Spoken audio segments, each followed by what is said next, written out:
الحمد لله الذي لم يزل عالما قديرا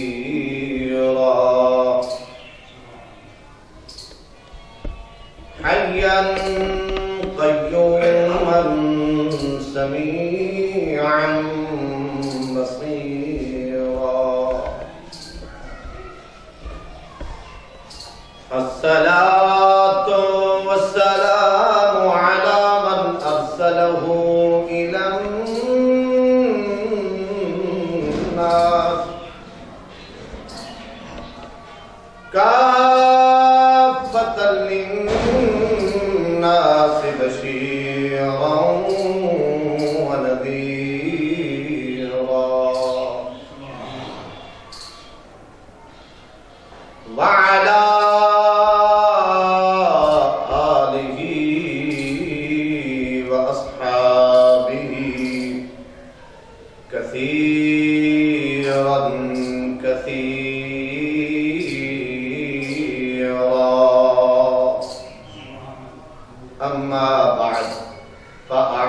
بالله من الشيطان الرجيم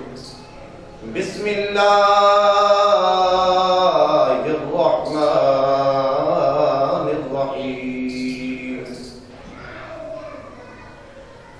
وإذ قال إبراهيم لأبيه آزر أتتخذ أصناما آلهة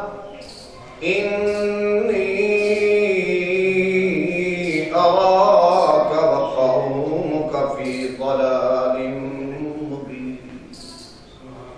صدق الله مولانا العظيم وصدق رسوله النبي الكريم الأمين تمام حضرات محبت ذوق اور شوق سے بلند آواز سے آقا کی ذات ببرکات پہ درود و سلام کا نذرانہ پیش فرمائیں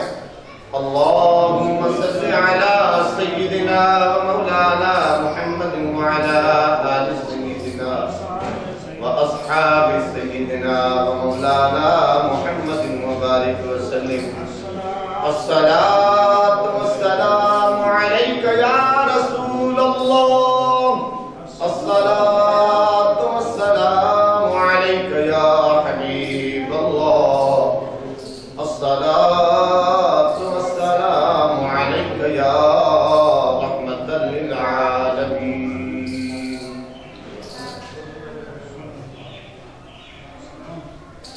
میرے نہایت واجب الاحترام پیارے بزرگ اور عزیزوں دعا فرماؤ اللہ کریم اس ناچیز کو حق کہنے کی توفیق عطا فرمائے آپ سب حضرات کو اس ناچیز کو حق پر عمل کی توفیق عطا فرمائے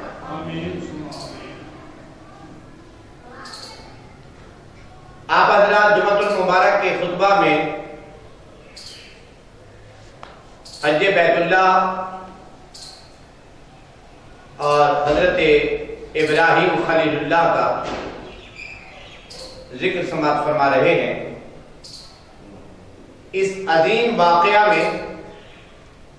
دوسرا جمعہ ہے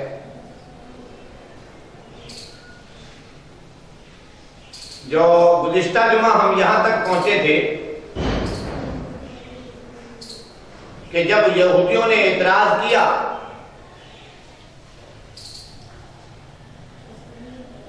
تو حضرت ابراہیم خلیل اللہ اللہ کے پیغمبر اللہ کی بارگاہ میں عرض کر بیٹھے اے رب العزت کس طریقے سے موت دیتا اور کس طریقے سے زندہ فرماتا ہے تو رب العالمین نے قرآن پاک تیسرا پارہ میں جو ذکر کیا گیا ہے وَإِذْ قَالَ إِبْرَاهِيمُ رَبِّ أَرِنِي كَيْفَ تُحْيِي الْمَوْتَى قَالَ أَوَلَمْ تُؤْمِنْ قَالَ بَلَى وَلَكِنْ لِيَطْمَئِنَّ قَلْبِي یہ سوال و جواب ہوا تھا کہ کیا ہے میرے پیغمبر تو نہیں مانتا عرض کی رب العالمین میں تو مانتا ہوں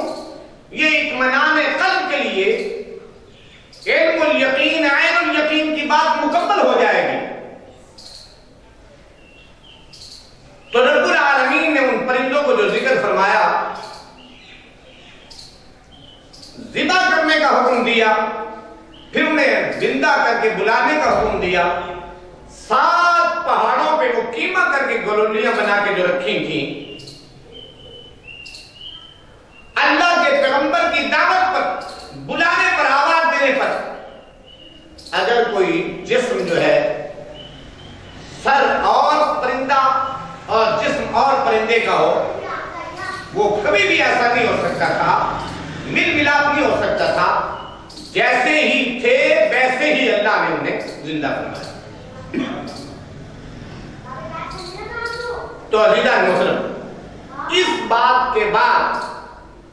پھر بھی انہوں نے کئی اعتراض کیے نمرودیوں نے، تو اعتراض پر رب العالمین نے اپنے پیارے پیغمبر ابراہیم خلیل اللہ کی گواہی اس طریقے سے دی، فرمایا وَلَقَدْ آتَيْنَا إِبْرَاهِيمَ رُشْدَهُ مِنْ قَبْلُ، کہ ہم نے رشد و ہدایت اپنے پیغمبر کو یہ شان اور مقام عطا فرما دیا ہے۔ یہ تمام تر علوم اللہ اپنے پیغمبروں کو عطا فرما دیتا ہے، تمام تر خبریں اللہ اپنے پیغمبروں کو پہلے عطا فرما دیتا ہے۔ وَكُنَّا بِهِ عَالِمِينَ،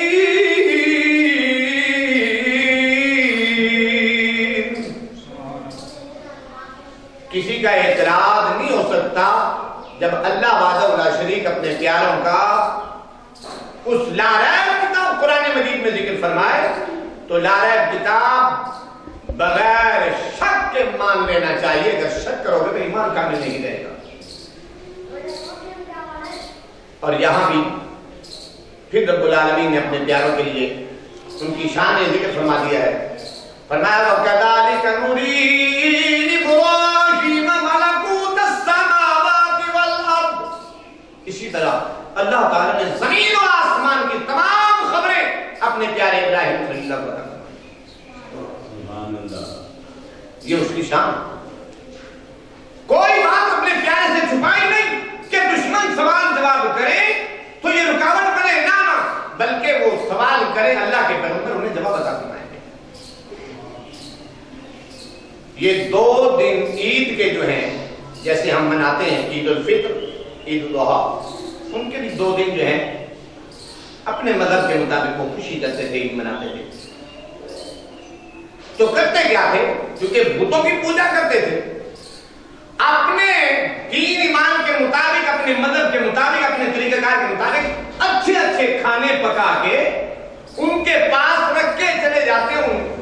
میلے میں،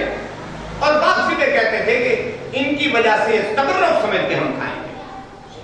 ان کے پاس رکھا ہوا۔ اور آج ہم قرآن پڑھیں تو یہ تبرک نہیں سمجھتے، اعتراضات ہوتے ہیں کہ اس کھانے پہ قرآن پڑھا گیا ہے، اس کو تبرک سمجھتے ہو، یہ بدعت و شرک ہے۔ تو انہوں نے اپنے مذہب کے مطابق اس کو تبرک سمجھا ہوا تھا، اور تم قرآن پڑھنے پر اعتراض کرتے ہو۔ اللہ ہمیں قرآن پر ایمان رکھنے کی توفیق عطا فرمائے، اور اس پیارے قرآن پڑھنے کے بعد ہمیں جو تبرکات ہیں ان پر اعتراض نہ کرنے کی مولا توفیق عطا۔ تو انہوں نے حضرت ابراہیم خلیل اللہ کو دعوت دی، آپ کے والد نے بھی دعوت دی اور لوگوں نے بھی دعوت دی کہ ہمارے ساتھ میلے میں چلو۔ ان کا عقیدہ تھا، ان کا طریقہ تھا کہ وہ نجومیوں پر، ستاروں پر، علم نجوم پر ایمان رکھتے تھے۔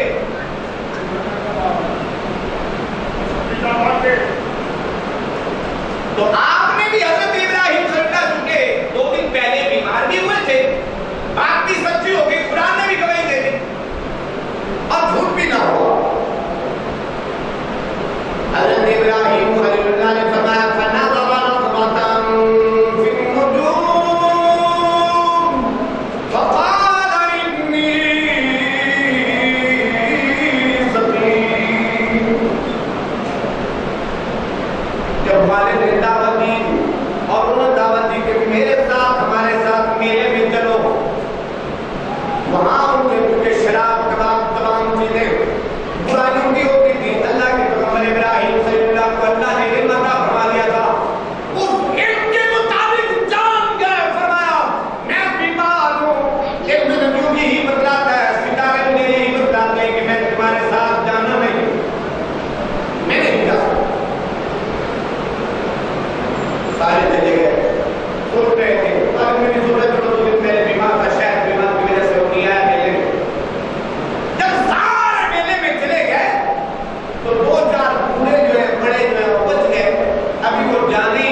اللہ ہم سب کو نبی کی گستاخی کرنے سے بچائے، اللہ ہم سب کو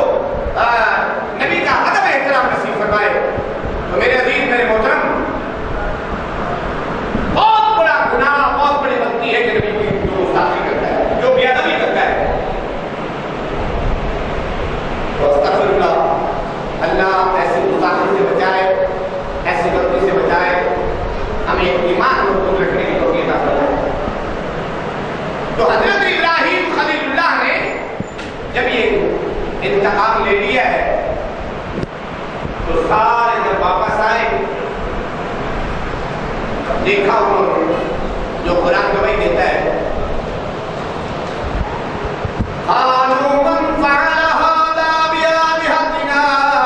إنه لمن الظالمين قالوا سمعنا فتى يذكرهم يقال له إبراهيم۔ پہلے تو شک و شبہات میں پڑے ہوئے تھے، کس نے ظلم کیا ہے، کون ظالم ایسا ہے جنہوں نے ہمارے خداؤں کو، ہمارے بتوں کو، ان کو برباد کرنے والا کون ہے؟ لیکن جب بڑے بڑوں نے بتا دیا کہ ہم نے سنا ہے کہ اس کا نام ابراہیم ہے، اس کا ذکر کرنے کہ بلاؤ سے ان کو بڑی سزا دی جائے۔ قالوا حدثوه وانصبوا على آلهتكم۔ بہت کچھ سوچنے لگے، بڑے بڑے پروگرام بنانے لگے، سب نے کہا ابراہیم کو بلاؤ نمرود کی دربار میں، سزا کا حقدار ٹھہراؤ، ہمارے خداؤں کو قتل کرنے والا ہے، قاتل ہے بہت بڑا۔ اللہ اپنے پیغمبر کی عزت بچاتا ہے، ان کی شان کو برقرار رکھتا ہے۔ اللہ کریم اپنے پیارے بندوں کا خود ہی کرم نوازی فرماتے ہیں، انہیں اپنے حفظ و امان میں رکھتے ہیں۔ تو ابراہیم خلیل اللہ، اللہ کے پیغمبر، ان کو جب بلایا گیا، نمرودیوں نے پوچھا، آپ نے فرمایا کہ مجھ سے کیا پوچھتے ہو؟ جو باقی خدا قتل ہو گئے، باقی بت ٹوٹ گئے ہیں، بڑا جو خدا ہے، بڑا جو بت ہے، بڑا جو پتھر ہے، اس کے کاندھے میں کھلاڑا پڑا ہوا ہے، اس چیز سے پوچھو۔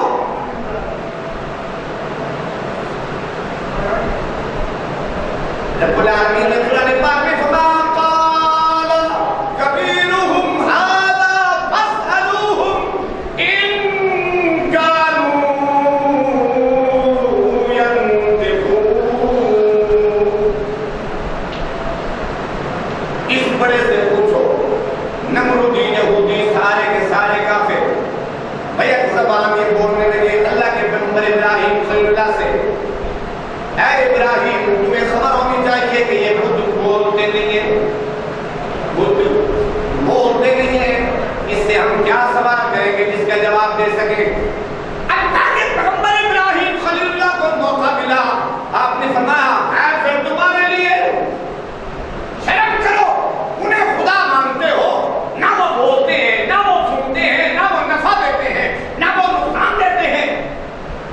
اس کو خدا مانتے ہو، خدا اس کو مانو۔ قال ربکم رب السماوات والارض، جو زمین و آسمان کا رب ہے، عبادت کے لائق اور کوئی نہیں ہو سکتا سوا اس معبود کے جو ہمیں پیدا فرمانے والا ہے۔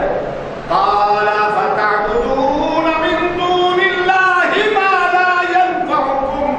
شيئا ولا يضركم اغفر لكم ولما تعبدون من دون اللہ۔ عبادت کے لائق وہی اللہ ہے جو نفع بھی دے سکتا ہے، نقصان بھی، نقصان کا مالک بھی اللہ، نفع کا مالک بھی اللہ، موت دینے والا بھی اللہ، زندگی دینے والا بھی اللہ، بیٹی دینے والا بھی اللہ، بیٹا دینے والا بھی اللہ، سارا نظام اسی کے ہاتھ میں ہے جو ہمارے پیدا فرمانے والا ہے، ہمارا خالق و مالک ہے، اس کی عبادت کرو۔ نفع نہیں دے سکتے، نقصان بھی نہیں دے سکتے، بولتے بھی نہیں ہیں، سنتے بھی نہیں ہیں، انہیں خدا مانتے ہو۔ آخر کار یہ مجبور ہو گئے. انہوں نے کہا بھائی فیصلہ کچھ اور کرو، یہ سزا کا حقدار ہے، ہمیں قابو نہیں دیتا، ہمارے خدا بھی قتل کرتی ہے. سب کو دعوت دی، جتنے نمرودی تھے اکٹھے کیے گئے، چیخا جلاؤ، آگ بناؤ، آگ کا سمندر ٹھاٹھے مارے. حضرت ابراہیم خلیل اللہ کو اٹھا دو، میں ڈال دو، چل جائے گا، نہ سر ہوگا نہ درد ہوگا نہ ہمارے بتوں کی جو ہے نقصان دہ بات ہوگی، نہ کوئی اور مسئلہ کھڑا ہوگا. تو اس قسم کا جب پروگرام بنایا، سارے نمرودیوں کو دعوت مل گئی، سب نے حصہ ملایا، چندہ ڈالا، چیخا بنایا جو 3 میل دور تک جو ہے وہ چیخا بنایا گیا. اونچائی جس کی جو ہے وہ 100 فٹ کی تھی، اتنا چیخا تیار کیا گیا. سب نے حصہ ملایا، لکڑی ڈالی کہ کوئی ماں کا لال ایسے نہ رہے، سب کے سب ڈالے. ہمارا حق بنتا ہے جو ہمارے خداؤں کا قاتل ہو وہ جلانے کا حقدار ہے، جلنے کا حقدار ہے، لہذا اسے جلا دیا جائے. سب نے حصہ ملایا، اتنا چیخا جلا کہ 3 میل دور سے جو پکھی پرندہ اڑتا ہوا جا رہا ہو اسے بھی ہاتھ چھو لیتی تھی، ختم کر دیتی تھی، مار ڈالتی تھی. اس قسم کے مسائل جو ہوتے رہے تو حضرت ابراہیم خلیل اللہ کو جب انہوں نے آگ میں ڈالنے کی تیاری کی، بڑے بڑے پروگرام بنائے، اور پھر انہوں نے ان کا عقیدہ دیکھیے جو ہمارے مسلمانوں کے عقیدے کرتے ہیں. حضرت یوسف علیہ السلام نے کرتا بھیجا تھا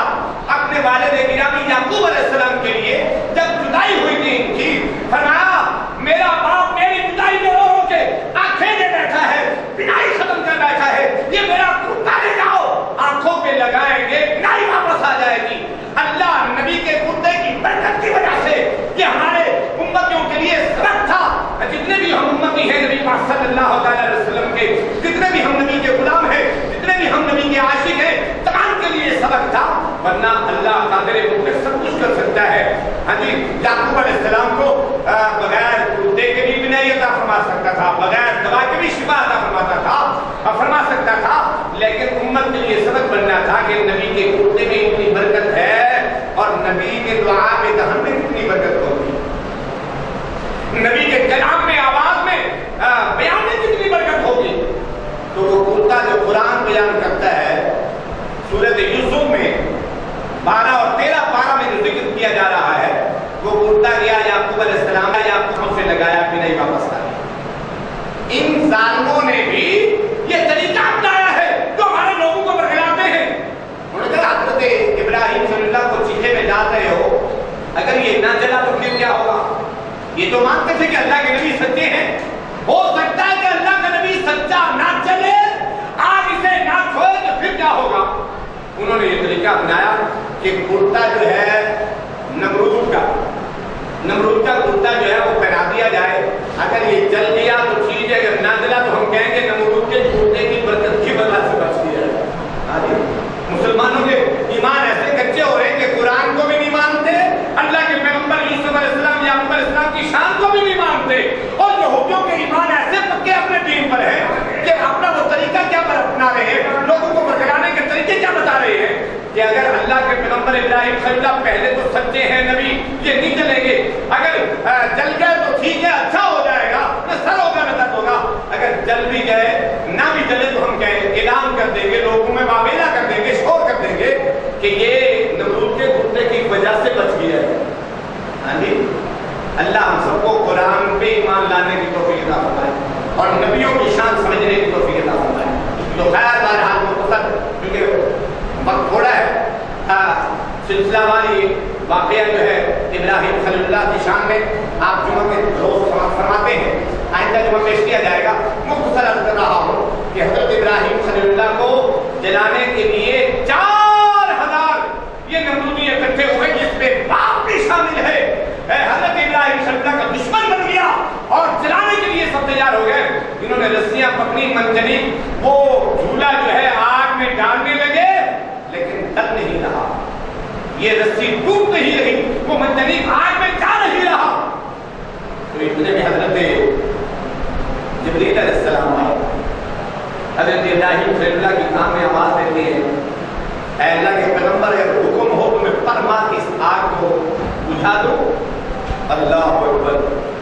حضرت ابراہیم خلیل اللہ نے فرمایا پیارے جبریل مانتا ہوں اللہ نے تجھے طاقت دی ہے، ہر موڑ پہ ہر قدم میں بڑی جلدی سے تیزی سے پہنچ سکتے ہو،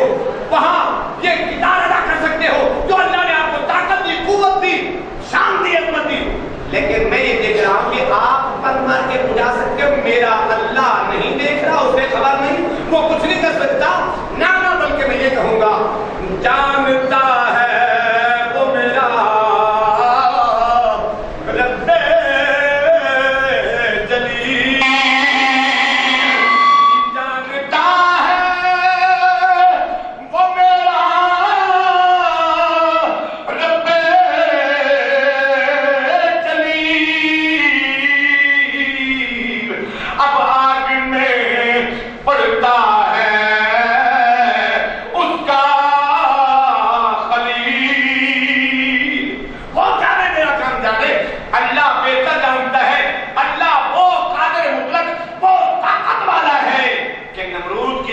مجھے کچھ نہیں کہہ سکتی،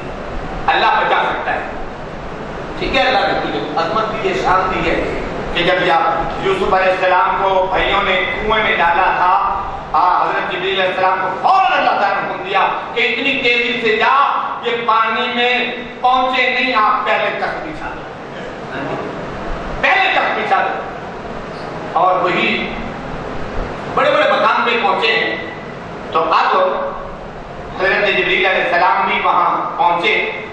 لیکن ہوا کیا، رب تعالیٰ نے خود انتظام فرما دیا ہے، حضرت جبریل علیہ السلام بھی اپنی خدمت کر رہے ہیں، انبیاء علیہ السلام کی دربار میں اپنی حاضری دے رہے ہیں،